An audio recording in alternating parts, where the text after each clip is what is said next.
Now that you know what a 5-star community onboarding experience should look like, let's talk about what would happen next.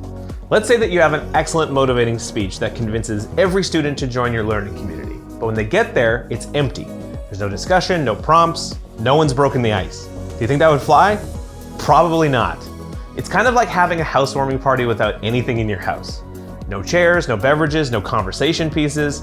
That party would suck, and people would probably not want to come back for another party at your place. But you're thinking that's a chicken and egg problem, isn't it? 0 members means no activity, means no members, right? So you gotta take matters into your own hands here. Before launching your learning community to your students, you'll definitely want to furnish it with an opportunity to engage, meet other students, and comment on other posts.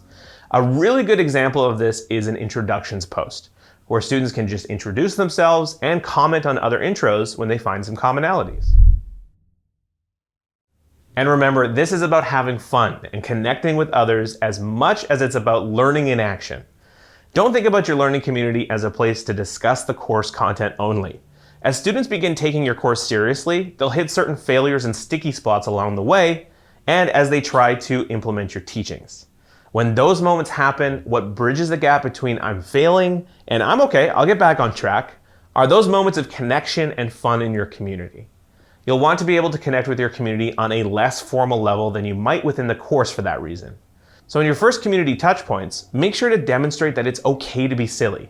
Share memes about the course content or topic, and generally come together over the shared struggle as an in-person community would between those formal moments. Think about these moments as moments between classes, or between talks at a conference where you meet people and laugh about the moments in your day.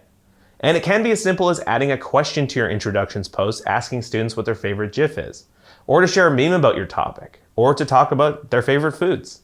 In addition to creating those starter posts in your community, you should also participate to role model the desired behavior you intend for members. You want to show students what's okay and encouraged to do in your community. For example, in your introductions post, introduce yourself, be informal, have some fun, and be creative with your intro so that others feel comfortable doing the same.